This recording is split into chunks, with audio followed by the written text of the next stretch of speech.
All right. Welcome to Council. Got it. And if you, Cheryl, I'm gonna hit mute on you right now, but feel free, as you know, as usual, come off mute if you ever want to. We do keep it on the speaker view, so it pops around. Sometimes we do sharing screen. So if you want to talk, come off mute, and then it'll be on you. But anyway, it is somehow marching through December. We're going to be starting off with looking at Tuesday, December 7th, City Council, kind of a recap before we jump ahead to what's happening next week. So again, just a reminder, there's no such thing as a dumb question, no such thing as a silly question. We're not pros, we just are nerds and we care about this stuff. So we all kind of just dive into it and learn together. I invited Destiny Stark today here because, well, she's awesome. And she accepted there was a proclamation for International Alliance of Theatrical Stage Employees, local number 42. So that was kind of how last meetings began, because they recognized good work. And again, hop in whenever you want. Don't mean to put you on the spot, but there's important stuff going on with labor and unions right now. And so I just thought, yeah, I wonder if, has Destiny has Begley spoken out publicly in support of the Kellogg strike? I'm actually on the picket line right now, so I'm trying to be courteous of nice. my mic being on. Okay, cool.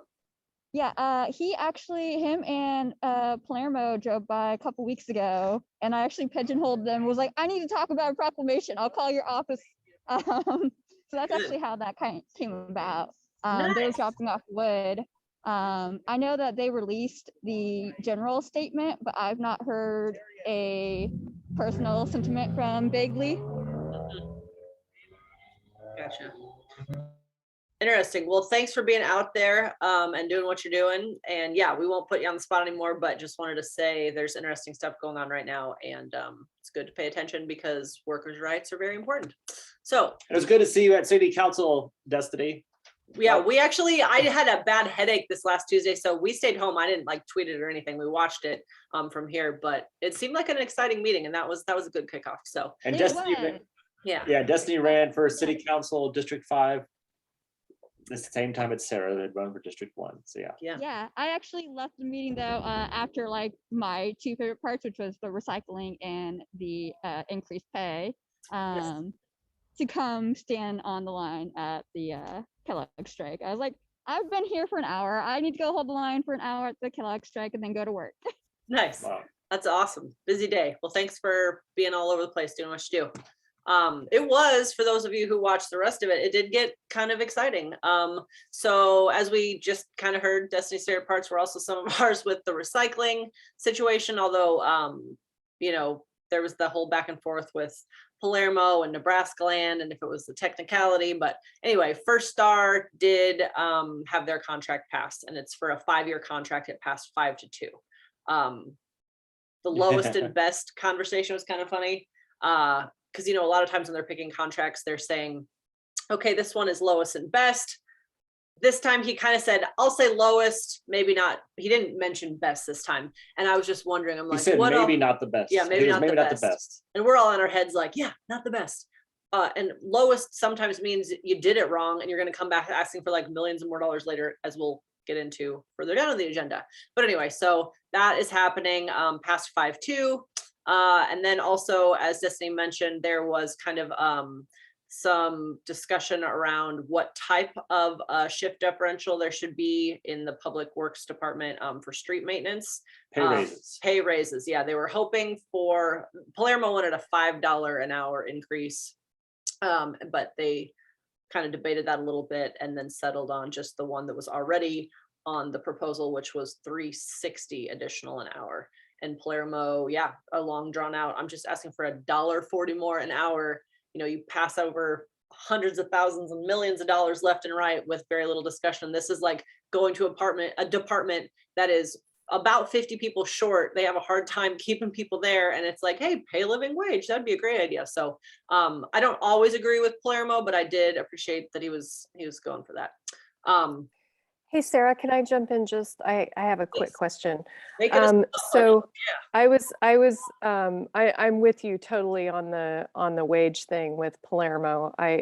But I wanted to just back up on the recycling thing because the way Palermo framed what happened last year with the contracts seemed completely not what I remember at all. So I was just like, am I the only one who doesn't recall it this way? Because I thought First Star like had a higher bid, but they were, it was all about like Way better. getting more equipment to be Yeah. able to do this, manufacturing with the recycling, and then these lowball guys came in with some, and they all, like, the city council members went to visit the site and they were all just like aghast at the conditions, right? Am I You are like, I remember that, right? You are right.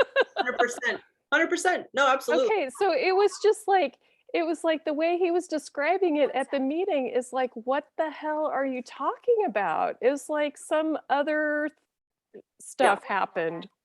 I am with you there. Yeah, no, I agree. It has definitely devolved into a different discussion and conversation. It almost seems like Palermo is just really going to bat for them now because like he thinks that they fell apart on a technicality or something and he really has to go to bat for the small businesses in his neighborhood, but it's like you got to look at the full picture, man, and they would have done a terrible job, and if they can't submit, whatever. So yeah, no, I agree. It was a different conversation when we were hearing it last time. Okay, just needed that reality check. Thank you. Yeah, no, yep. That's what, a lot of times we just say council club is cathartic because it's just like we all commiserate and just like check reality checks. Yes. It's good. So yeah, bring any question like that. Thank you. That did happen. We agree. Yes, you're doing a great job.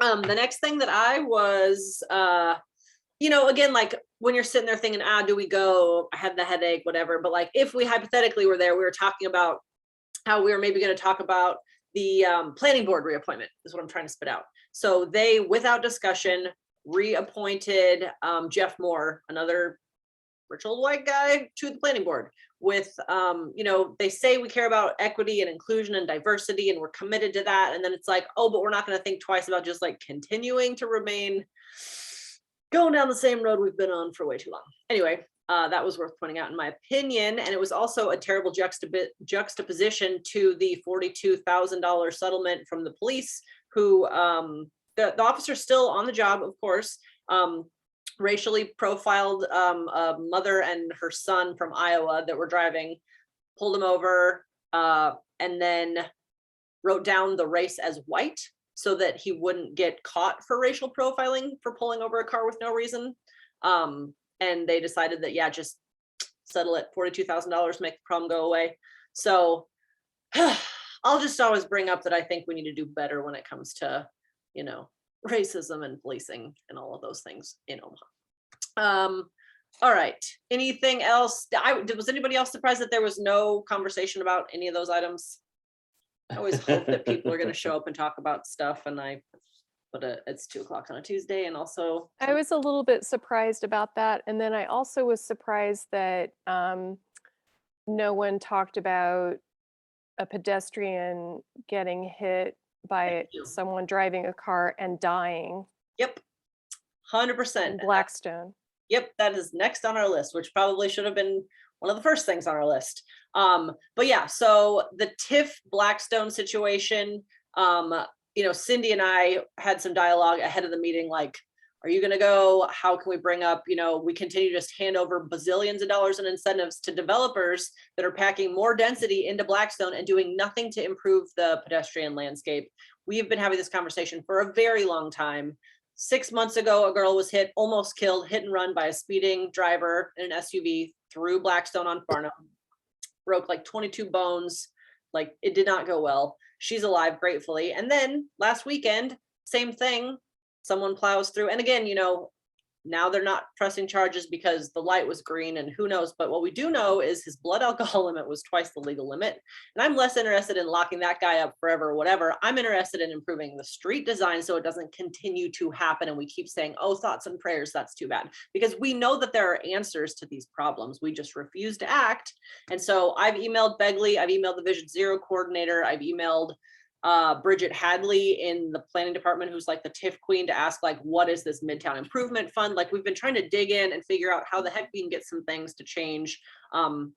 And if nothing else, just shed some more light on it, because I cannot believe we have had a Vision Zero coordinator. And just in case you don't know what Vision Zero means, his position is to look at street design and what we're doing and make sure that implementations are happening to make our streets safer for all. Vision Zero, meaning the vision, the idea, the goal is 0 deaths or serious injuries on the roadways. Is that a lofty goal? Sure. But do you want to really say like Vision 73? Like whose grandma are we volunteering for? You know, like the vision should be 0. That's what he should be doing, and he's not. That's a rant because I have strong feelings about it. But yeah, who else wants to say? Sarah, can I just go back to that one when you asked, are you surprised that no one brought it out? No, because it's business as usual down there. Yep. No, I wasn't surprised. I didn't anticipate it. Yeah. Sometimes when I go to the pre-conference meeting, I mean, and they get their little ins and outs and this is what's coming up and all that. Nobody said anything. And it's the same as usual. I mean, all of that went into the consent, and that's why they throw them into consent, because no one's going to say anything and it doesn't come up. And unfortunately, I don't see it changing too much with the new members to the city council. So that was my only little rant that I had to bring out, is that no, I'm not surprised at all. Yeah. So I have to say that I actually got in my car and I was going to run down there. I was going to take the bus, and then, you know, when we found out that there was this fund, and then not knowing exactly what that fund was. But what I found very interesting, have you heard anyone who received TIF talk about any fund that they put money into? The Midtown Improvement Fund, I've heard a couple times be brought up. When they're handing out TIF in Blackstone, they're always like, oh, but guess what? It's great because we're such amount is going to the Midtown Improvement Fund. So that's what I thought was kind of weird. They made such a big deal out of it. $15,000. Yeah, but then you can't find it. Where is it? Right. Where does it go? Right.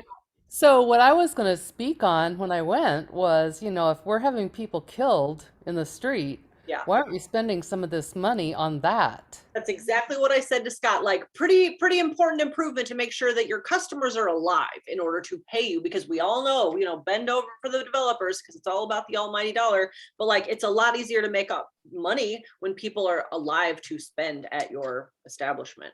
So I think we need to find out, why is there $400,000+ in this fund? When does it get spent? How does it get spent? Does it get spent on sidewalks, streets, safety issues for people who might get killed? Yeah. You know, I think it's a interesting thing.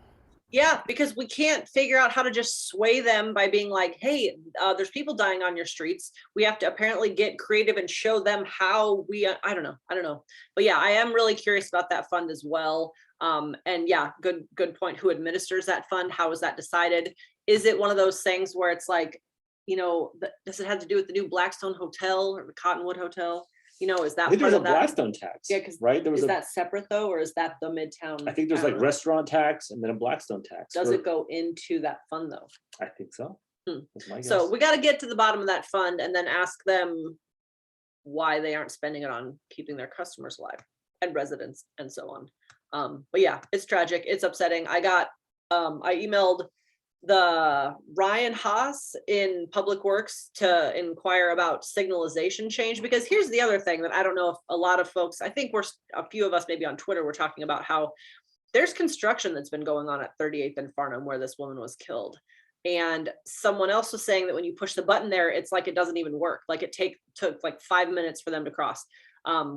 Anyway, so now there's some questioning about whether or not that light was functioning properly, and maybe the girl did try. I don't know. Again, they say they have video of that intersection, and so they saw kind of what happened, which is why they're changing how they're pressing charges. But yeah, I just think the fact is they can't tell us that we just have to wait till the end of 2023, 2 more years. That's when the streetscape project will be complete for some implementation. So the streetlight guy, Ryan, passed me off to Jeff Rieselman, who responded and basically is just like, sometimes we can't do stuff and sometimes we can. And it was like this real kind of not very helpful email response. I was glad that he responded at all. You know, anytime I get a reply, I'm grateful to some degree. But so now we're in touch with the BID as well.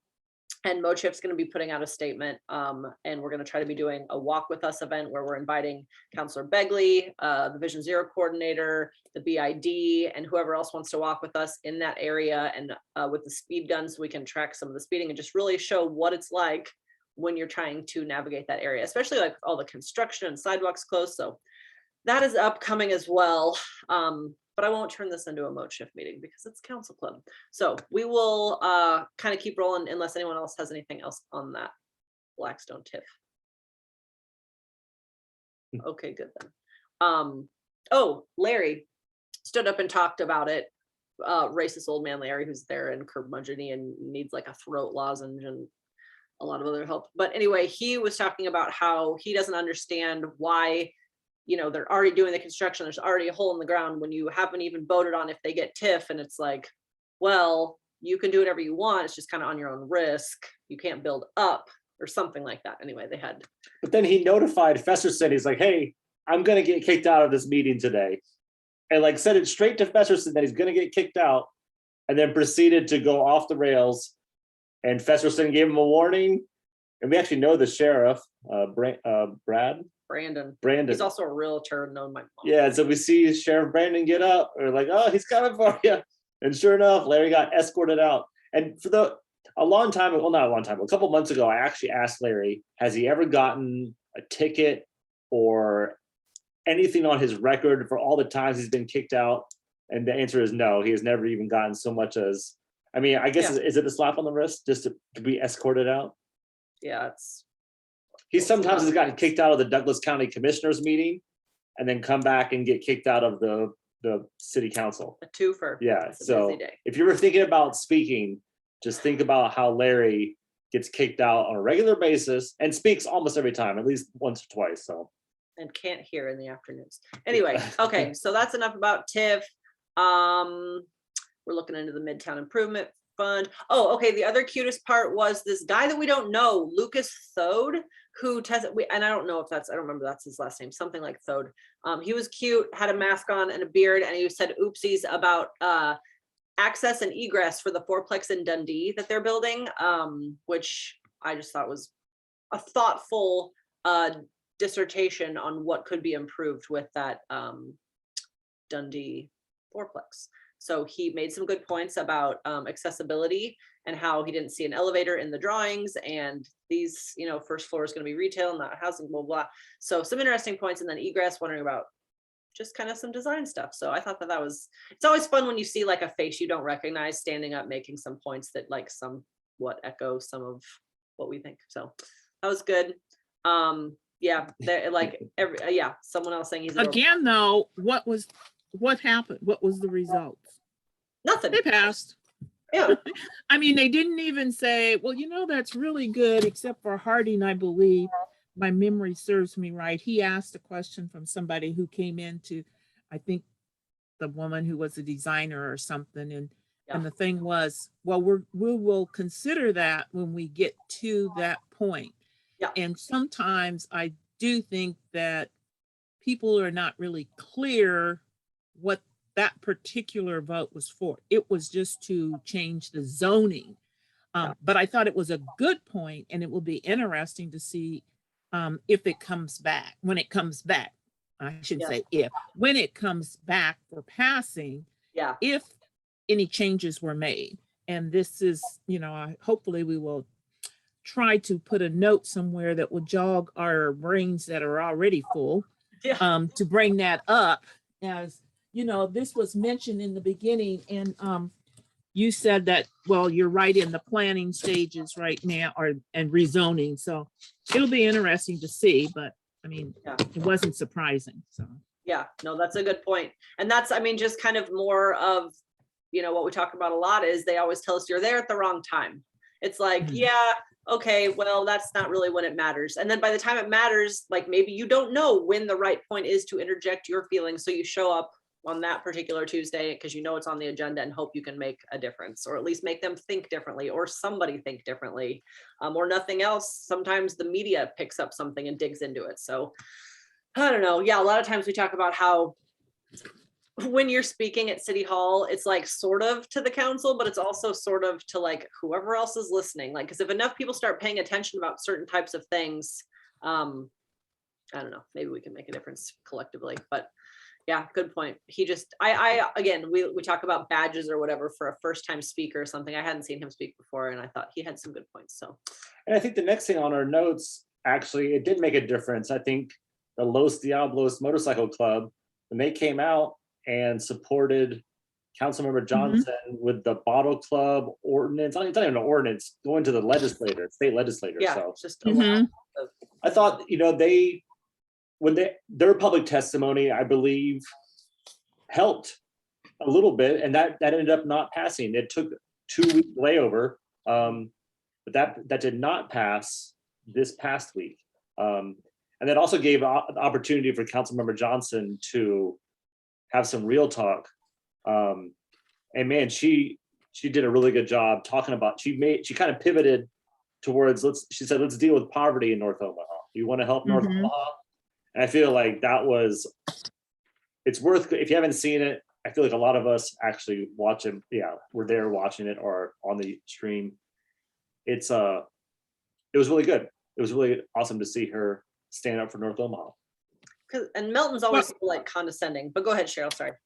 No, I was just gonna say the point I think that helped the most was to, many people looked at it as, what's her name, Goodwin, really made Melton, I don't know if she realized it, made her look in a bad spot, is because you took everything that she was saying, but you didn't know for sure that what the facts really were. And to say, okay, they had a fight on the inside of I mean, how many bars, social clubs, whatever you want, how many of them always have a fight on the inside because the members go? It was like no big deal. But I think in some people's eyesight that I talked to, it made Milton look like, man, you were so gullible for what you were told. And you didn't really have the facts when Juanita made sure I did not send you that email. You were tagged along with that. That was one of the most important parts, I think, that came out of it for her, was to let it be known, no, I didn't send you that. You accept it as if I sent it to you, but I didn't send that to you. So that was my little 2 cents worth, is that she got that point in. And you can say, let's go back to poverty, but I think by the new redistricting, they're showing you that they don't care. They haven't never cared. It's just to be used so that the monies can come in and we can keep on doing the TIF, and eventually we won't have to, because we'll have it over in this area and we can say it's blighted. So on and on. Sometimes Larry has a little good point, and even though I very seldom ever agree with what he's going to say when he gets up, at least I give him credit for getting up and bringing light to the fact. So yeah, he brought up Pearl Harbor. And, and Festerson agreed with him. He's like, you're right, Larry. I think even Festerson was surprised. Like, I can't believe I'm agreeing with Larry, but you're right. I know. Kind of like when I go up and I say I'm a proponent, and I always tell them, I know this is strange. I am a proponent on this one. With some stipulations, but yeah, that's good. I know that's a broken clock is right twice a day. That's like what I feel about Larry. Like, oh man, mostly no, but like once in a while, okay, yeah. Just that, I feel like, so Cheryl just brought up redistricting, and we've been talking about it, her and I, through email. And so it's number 66 on next week's agenda, meaning it's the last item. And so on the agenda for the public hearing, basically after that, it goes, they'll go to recess. And we organize our notes in numerical order. We usually look at the agenda ahead of time, but I feel like we should go in reverse order, because I feel like a lot of people are interested in redistricting. And who cares that it's number 66? Is there anything else that you found out since we last spoke? I can't, the word re-precincting, I'm still learning how to say re-precincting.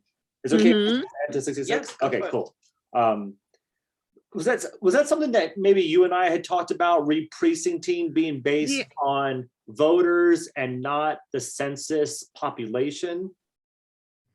You had come up with it, and I haven't, I did not get a chance today to check with my contact out at the commissioner's office, but I had not heard of it before you brought it up. But I think it's something that should be, because I wanted to talk to Justin Wayne, because he he was involved in that, trying to change the districts at the state level and so forth. I don't know. I have not heard about it. So hopefully you're going to have to do some work and find out. Which is crazy because so next Tuesday is when Omaha is going to have the one and only opportunity for the public Mhm. hearing is next Tuesday. So we have 5 days to gather all this info and to just, the public to be properly informed. Wow, it just seems like, so the few people that I've talked to that are familiar with with precincts and how these lines are drawn, this seems to be out of the ordinary that they've redrawn so many precincts. And one of the effects that I see is it's going to change a lot of people's polling places. And the few, Correct. I've looked at 4 or 5 precincts, and they range anywhere from 30 to 60% of the people are going to have a new polling place. And so I know that there might be some new rules on, again, based on voting numbers or voter turnout and not census population. It seems a little bit confusing, and I've never heard of this before. So maybe it's a new thing. But yeah. Well, it'll be interesting to see if what's his name, the Douglas County Commissioner, election commissioner, is going to say anything at the hearing next week. Yep. Or the 14th. I'm sorry, because it's the 4th. Yeah, that's the 14th. Right. They're going so fast. This was done purposely. Yeah. Is to just be sliding by without many people noticing it. Yeah, end of the year, just like whoop, right on through. Everyone's kind of already Right. You see something, and I thought it was really where they said December 1st, which was on a Wednesday. So there was no meeting on Tuesday, that day before November 30th. So there was no city council or anything. And on December 1st, here comes this ordinance that was put out, that the city council would be looking at district boundaries. And I think people should know, it would be nice if we could get it to be saying, to get them to move this over and help for another week. Yeah. And I don't know if we could get enough write-in to Well, we could, I mean, that's right now. all of the Right. all of the city council members, to say, let's give people a chance. Yeah. Yeah. And maybe that might be the way to, get it on the record, is to say, hey, give the public a chance to be able to have more input, be able to understand what's happening here, and if it could be held over I wonder for 2 specifically weeks. if there was ever, so I don't follow the Douglas County Douglas County Commissioner Board meeting, which is right before City Council. But I wonder if he specifically, Brian Cruz from the DC elections, ever spoke about re-precincting specifically. Like, I wonder if that was ever open for public debate. I sense it wasn't. And so there's never going to be an opportunity for us to talk about redrawing. Pretty much, I would say 75% of every precinct line is redrawn. Meaning This happened back when, oh gosh, trying to think, was it 2000? Was it the last census or what? When the other deputy, the one that passed away, because we had enough time and we did a lot of going out. South Omaha came together. We worked with Willie Hamilton, Heartland Services or Heartland, whatever it is, that's over in South. And we were able to, it was when Brenda was in her last term. We were able to get that changed because there was a lot of talk about, okay, you're changing these precincts, you're changing where people are going. And it's just like you're going to do it now. And he did hold even a citizens input out there at the collection, the commissioner's office. So that's the reason why I say, is there something that maybe we could do a write-in to ahead of time to ask for, and then also on Tuesday, stand up and say, why can't this be held over for more public hearing?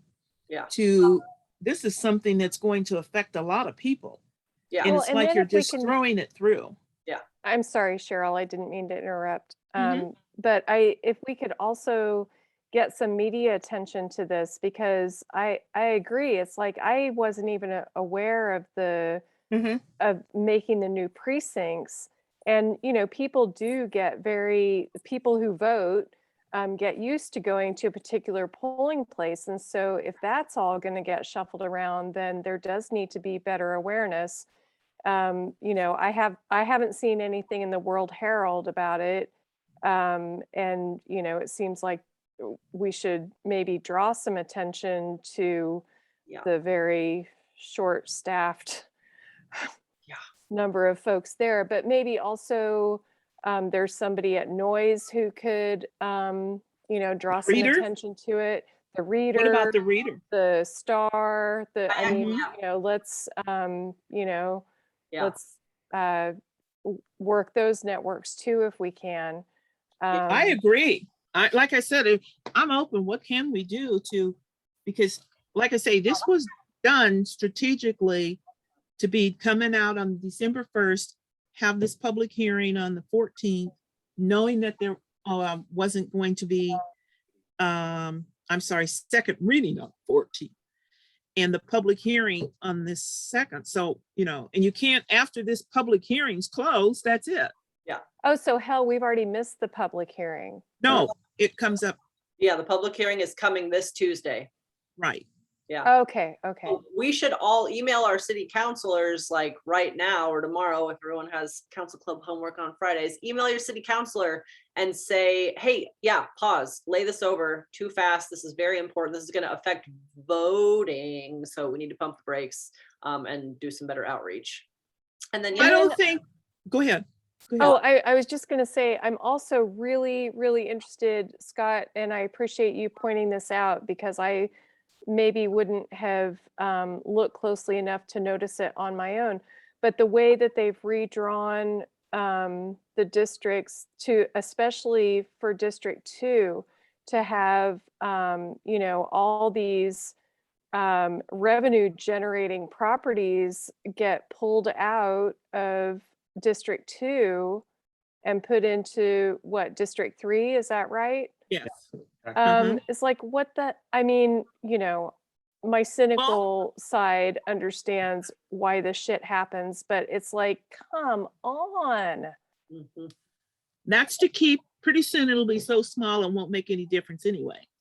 And if they keep moving it to where you get these development areas and you won't need that benefit of District 2 being in poverty or anything. It won't. But I think you brought out such a good point in Sarah, when you said our city. But remember, Milton said she was elected from one, but she is for all of Omaha. So I think we should be writing something to all of the city council members. Yeah, I agree. Yeah, let's do instead all of just them. start one. Yeah, Let's make Milton says a something lot right. of words without a lot of content. yeah. That's true. Also copy the clerk, public record, say, put this on the record, like, because, you know, then she'll send out in a couple days, if we all do that, like right away, she can amend it with updates and whatever, and it'll say communication and opposition, and, you know, then we'll at least continue to try to tell them that It, we're showing it up. also helps when I noticed when I started copying the clerk on my emails that I would get a response where on emails where I did not copy the clerk, I did not get a response. Yep, So there's that. totally. So Yeah. I have a quick question. I haven't got to do a lot of research or consume a lot of what's going on with those new proposed maps. Curious, Scott, Sarah, Cheryl, it sounds like you all have kind of looked into this. On your analysis of what is being proposed, well, I mean, what are the takeaways? Like it sounds like there's some egregious stuff going on with, revenue generating properties. Like, what should we be looking for when we look at these new proposed maps? I just One of the things is as what they said is that when District 2, when you move all those to Bagley's area, then you take away from District 2. But the other point is District 2 will get some of the Festersons and some of Bagley's, but from the Gifford Park. And, I'm known to be blunt sometimes, but I am known to be honest. What that is, people aren't looking at, it changes the demographics of the district. Yep. And to be quite honest, I see this probably as being about the last time we will have a Black or brown district representative, city council representative, is because you're getting demographics that come from Festerson that are more white, and you get more white coming from Gifford Park area and Bagley's. So that's what's happening.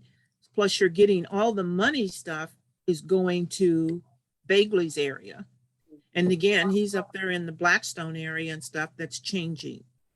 So those are things that you need to look at that's happening, and people don't realize why this is so important. And then those precincts redistricting, why it's so important. Because if you get people changing, they don't know where they're going, the people who vote, they won't get out and vote. Exactly. And that's what they're trying to do. Exactly. This is voter suppression in a new, exciting way. Because if you confuse people, then it's already, how hard it already is to get folks to go to their polling place. And now when you scramble it all around and make things that much more confusing without even really telling people yet what's going on, not good. So, And here's a dumb question. no. I'm asking the question because I really, really do not know.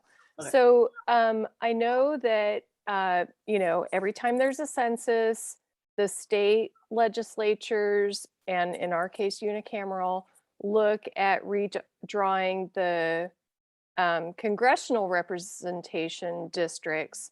But is it our county commissioner who redraws these districts? I mean, who actually is redrawing the lines? Well, and not only, but who appointed him to his position at DC Douglas County Election Commissioner? Anyone? Brian Cruzy? Governor Ricketts, I'm sure. Ricketts. Yep. Sorry. So completely nonpartisan Yeah, clearly. and has no bias. Oof. Well, doesn't so I do know this. So Ricketts appoints the commissioner, but then doesn't there have to be an assistant commissioner who's of the opposing party? Right. Or the balancing party? It has to be of the opposing party. You cannot have both on the same. Right. So Yeah, Cruz is thanks, a Cheryl. That's what I Republican. thought. He is a Democrat, but the power goes to the commissioner. And in a sense, the deputy is just that, a deputy who does whatever he's told to do and tries to be diplomatic about doing it. But he's a nice guy. I have no problems. I work Okay. with him. So, But he it's our has no county problem. commissioner, county election commissioner who's Right. drawing those lines By based on following census data. I would hope. supposedly on the census data that was determined by the congressional, the state, as far as it's supposed to be on population that equals out the population. But that's not really true when you Yeah. look at what the map was. And now what is it, Lowe's, his district is going to be the smallest, but if it's only, I thought they were all supposed to be, and maybe Scott, you know, within 5%. Yeah, I didn't even check they were, I think, like 68,000 to 73,000. So is that 5%? No, They were all, but Amy gets the big chunk. shocking. She's going to run for mayor next. That's why she wants to be able to say, I've already controlled most of the city and the whole city is my city. Just listen to her words now. 'Cause she's talking about her city now. Just a guess. Well, yeah, I think it's going to be her and Festerson. Totally. Yeah, maybe it's 10%. So Sarah, you got to run now. No, you run, Cheryl. You do it again. I'll do it again. No, that's not true. I won't even. No, thank you. Love you. Not happening. But yeah, hopefully at least maybe, I don't know. Melton's a mini me of Stothard, so that's not good. And Pete's No, it's not good, but that's probably what's going to happen. what it is. Yeah. But then on the other hand, her head has gotten so big now, she might decide, well, if I did it third term, who's to say I can't? So Yeah, that's right. I'm for term limits. Yeah, I'm about to get to that Say, point. what if Paul Anderson runs again in District 1, unopposed? If he runs unopposed, Then you'll run. There we go. We found it. that's how I got talked into it last time. Because I'm like, that fucking race is, he's not on my watch. He's not going up alone. He's not getting through the primaries. But so that was really my goal of running for city council, was to leave Paul Anderson in the dust. And then Yeah. I was Well, making, you accomplish that. yeah, exactly. All the goals I set, I hit. So anywho, moving right along, back to, yeah. But we Matt. do need to do something on this Yeah. 66. So, you know, I intend to send something out tomorrow, Liz, to get it, to ask that this be moved, to give the public, if we're really interested in that. Yeah. And to put it out on as many social media contacts everyone has. This isn't something that's really going to affect. I hope that, I mean, I guess, so they don't have a meeting on the 30th. So that would be a 3-week layover then? Would that be right? Where's my little calendar? Yeah, not 1 week. Yeah. Or so that would be 2 week. Yeah, 3-week layover. No, 2 week. Because they don't have one on the 28th, I'm sorry. 8th. Just to lay it over. Lay it over. We'll let them figure out the day. For 3 weeks. Anyway, yes, lay it over for better conversation. And it would be interesting to have whoever, as we just discussed, drew it, come in and talk about how they came up with it, and defend themselves. So, yeah, I feel like the re-precincting seems to be completely flying under the radar. And that seems to be, there was never any public hearing about that. So if we can get Brian Cruz to talk about re-precincting, in addition to how it's affecting redistricting, and I do think lay it over is the best we can hope for. Yeah. Because I feel it's going to pass. And so do we email he and the council at the same time on the same email and say, you need to come give a presentation this week and then lay it over? Because why not? What do you got to lose? Right, yeah, exactly. That's kind of where I'm at, is like, ask for the moon and. Right, and you might get 1 or 2 stars on the way down. Yeah. I was thinking more like you'll still be in the gutter of Omaha. Oh, no. But anyway. Anywho, yeah, so we can hope and we can try and we can email, and then I don't know. And like I say, put it out, you know, I don't have that much social media because I'm having a hard time just dealing with what I got. No, you're doing But you know, I think that if we get something out there, and also if anybody has any media contacts. Yeah, I'm going to be talking to, hopefully we'll be able to connect. We missed each other today, is Joe Jordan, to see if he can get anything out there, because he was very helpful with the Ben Gray thing. But if anybody has contacts with the media, let's try to. Yeah. No, I've already seen Fox 42. They sometimes are on council club calls. I know they did a small story about one little area that we specifically told them about that's moving. So it's coming out. But the World Herald article, unfortunately, got really kind of did not do a good job with the redistricting article, specifically Florence. So Florence has traditionally fallen in District 1, and now it's going to be split along, I forget which street. But it's now going to be split. It used to not Right. be. Yeah, I can't zoom in that close. But so yeah, Florence is splitting, Gifford Park is moving. Yeah. Those are the two, yeah, that'll go to District 2. Yep. And most everything else is District 2 part, the money part's going to Bagley.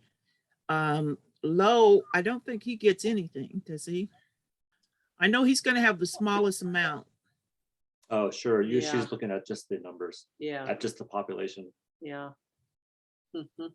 But when you draw the lines, that's, he looks like he has a lot of territory, but evidently he must not have much votership in there because. Mhm. Interesting. Yeah. Well, Yeah. not as bad as District 2 and 4. I just looked at it the other day. They get a third of what District 6 gets in turnout, in as far as voter turnout. So District 6 is about 15,000 per candidate, and then I think District 2 had 5,000, or maybe not even that many. I think that was 5,000 total. It was quite, I mean, so anyways, District 2 and District 4 are unfortunately the worst for voter turnout. And that's a lot, I think that has a lot to do with the communities that live there, and maybe, and That is my, exactly. yeah. Yeah. Yep. No, the west and the east-west divide in Omaha is so apparent. Yeah. All and the north-south metrics I is- could ever, yeah, all the metrics from voter turnout to voter registration, it just goes straight along east-west, along the interstate, along, yeah. There is going to be an interesting MAPPA meeting coming up. I want to say on the 16th. Yeah, I think next Thursday at like 6, maybe it's next Tuesday. I'll find it. But they're talking about hopefully at some point doing something about getting rid of 75, talking about tearing up communities. 75 North destroyed North Omaha on purpose, and they're talking about what they can do to undo that. So that'll That's be not interesting at city to follow. council. This It's is not city council, sorry. It's That's a fine. map, a tangent about how like North Omaha specifically, I'll say, has been destroyed intentionally. Obviously redlining and just racism and all of it. I don't even like to say historically excluded, because like continually excluded. It's just terrible. So I think the more that we can, yeah, shine the light on this and recognize how like we already know that those are the most, sorry, go ahead. No, I was just gonna say, who's gonna benefit from that? They're fucking It isn't gonna be the white people, people. North Omaha people. It's gonna be developers and stuff who come in, Yep. and that's where they're going to try to put this housing and stuff that's going to be. So it's still going to remain the same. Yep. Hmm. Yep.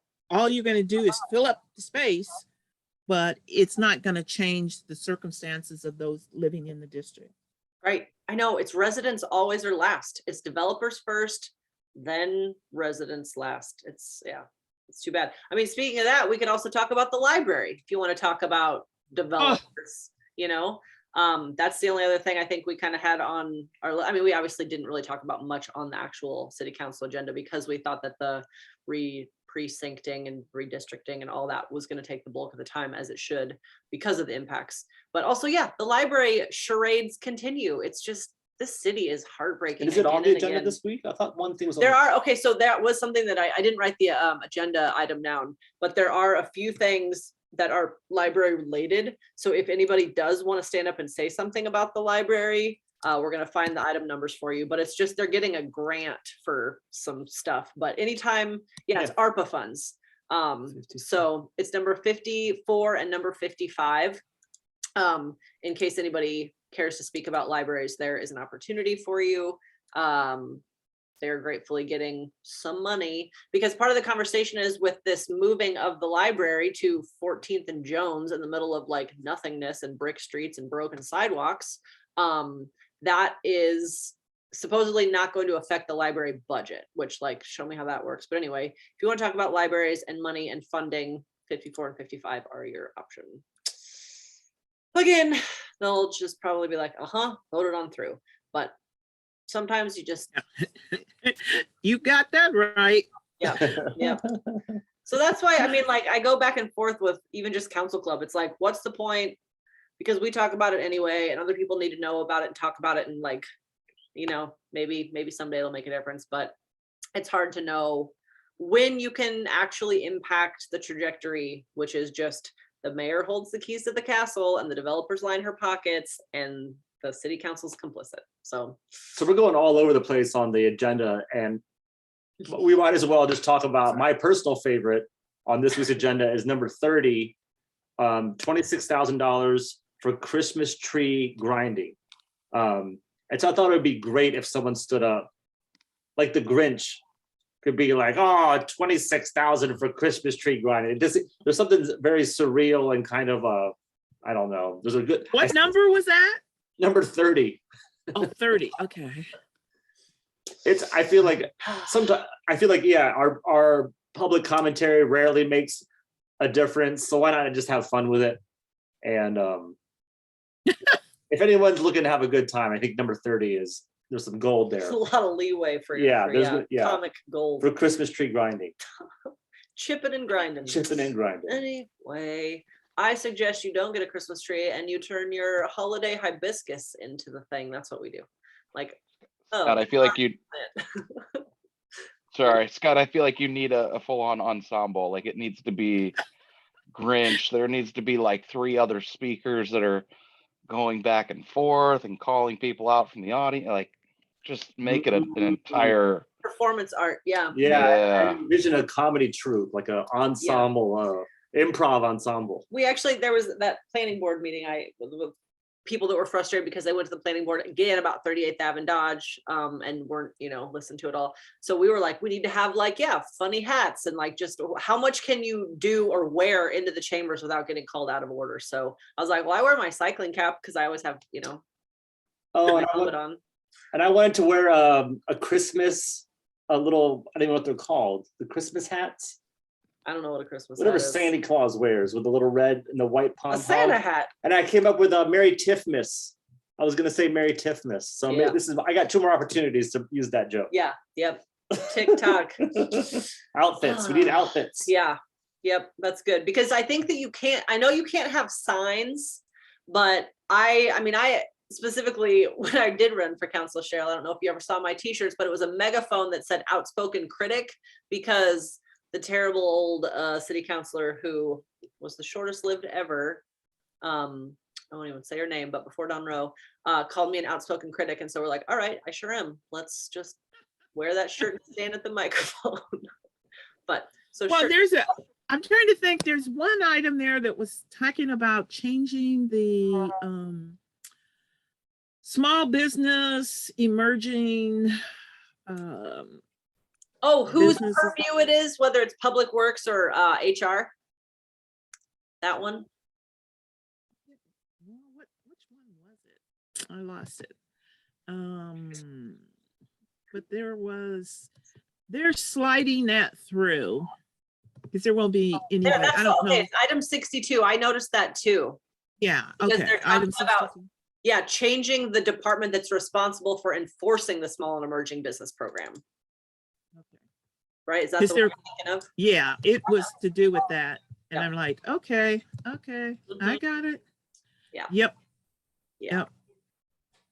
Yeah, it's going to make this less. I was like, Preston Love I went to one of his meetings. He wasn't happy that I was there. But anyway, I went. He told me, you're just being argumentative. I said, well, excuse me. I had a good teacher. Yeah. That was you. And so we went over around, but this is just another deal that they're going to get through, and they're trying to get these contractors to think, oh, this is going to be the answer in order to get you these contracts. And I'm like, no, it's not. It's not. It's just like it was before, and it's only going to get a few, and it's not going to get you to be a contractor A or B within this, and that's where the money's at. So, and they're going to make this all, if you really read it, all the hoops that they're going to have to jump through. So it's going to be interesting. I'm going to see, I don't know if Juanita's going to do her homework or what on that, but Do that's you going to be ever, interesting to see. do you email her and help her with her homework? Are you ever like, hey, this is, I don't know what your relationship I is. have done it, but sometimes if you step into the water and you want to put on the big boy's pants, you put Yep. on the big boy's pants and wear them. Yep. So Yep. that's where I'm at right now. I gotcha. is Yep. You Thank gotta, if you want to be in it, So Good. if you can't stand the heat, get out of the kitchen. Cool. I got you. I'm at that point. So I'm No, on I this one, I'll be just sitting there. I'm not going one way or the other. I just want to hear, because I think it's going to be interesting to see what they do. They'll probably bring in Franklin Thompson and he'll have a few words to say because it's going to him. And Right. probably Preston Love will get up and do his 5-minute spiel because he'll take up the whole 5 minutes. And then, so I was just saying that's one to be, that's going to be interesting to watch. If you want to watch that one in the Christmas grinding. Yeah. Probably. We all have our favorites. Yeah. But whatever we do, we got to make sure we do something on 66. That's Yeah. the important one. Yep. There's no joking on that one. No, that one's ridiculous. So yeah, I think everyone should, at least my plan is to email the entirety of the council and probably, the county election commissioner too, Brian Cruz. The only other thing that we had on our notes was 1.3 million for fire station kitchen renovations, item number 35 and 36. We kind of know that the fire stations are underfunded, but it's not, I don't think no one's gonna stand up and talk about that. Yeah. And then Sarah, you noticed number 37, number 38, Yeah. 1.4 million in a change order. Well, right. So it's with Public Works, residential resurfacing from the street maintenance situation, which we've seen Palermo flip out about before, because this is, again, probably where they had poor quality of work. And so they're having to go back and redo over $1.5 million. Which they always do. Right. So, He did make a little snide remark in there about that, is that oh yeah. they'll clean the street to snow and then have to come back in and redo the repavement or something like that, he said. So Mhm. Yeah, because the plows are going to just pop out the potholes that they just repaved. yeah, And it's he true. wasn't lying. That's true. That's true. Ugh. I think that, just our public works department in general, like I'm trying to figure out how to connect all the dots of okay, you can't hire anyone in that department. Yeah, it's probably because they're underpaid, but also because the culture of public works sucks. They are so egomaniacal and so terrible. I can't imagine anyone wanting to work in that department. And I thought it was interesting when they called up the HR person who's talking about hiring and whatnot. They're like, how many people have transferred in and or out of the public works department? And I always call it the private broken department, because it's not public. They do everything on their own behind closed doors and then don't work well with planning. They only do what they want. The mayor has given them the green light to say crosswalks are dangerous for children, but let's put them by schools. The whole department, it just needs a whole overhaul. We need a new public works director. I'll say it. Have been saying it, will continue to say it. And until that change is made, I think they're going to continue to struggle with dodging ADA requirements, which is something that we've picked up on multiple times in the past, not being able to retain employees and doing a shit job. So I think that that's another thing that woo, lofty goal. That's part of the reason I was so excited about maybe a new mayor is we get a new department head. Well, and that's actually, you said a new public works director. Yeah. I think that could either be a ballot initiative or a charter amendment. No, it's up to the mayor and she'll never do it. And she's made it clear that she won't. We can't we can't vote for a public works director. No. Or, I'm sorry, and you said elected library board, elected police Oh chief, yeah, I want an elected library elected board, city yeah. attorney, and elected public works director. Yeah. I think we shoot for all of them and then, Settle for a few. Yeah. I don't know. These are the weird things that we talk about, how. well, what so can we we're change almost done with, yeah. this is pretty much the end as far as the agenda goes. Yeah. But Cheryl and I have been talking a little bit, and again, Sarah and I all constantly about the upcoming charter convention in 2013, but then also sort of an alternative to that would be ballot initiatives. And has anyone, or we're trying to think of, I guess, would it have to line up with the next city election? So 2020. I think it has to, let's see. Actually, I think if you want something on a ballot, does it have to be, it has to be in by November? Because they've got the one petition on right now going for voter ID. And if she has till July and it'll be in November. Oh, because, wow, so we actually might not want to wait until 2025 because No. the turnout in city elections is abysmal. And so if we were to have a ballot initiative, if we want to get the highest voter turnout, we go for this, the presidential cycle or for that ballot. Anyway, this is something we have to look into, but I think, so the charter convention would be in 23, and then so 24 would be the next time we vote. 24 would be the Presidential. Federal.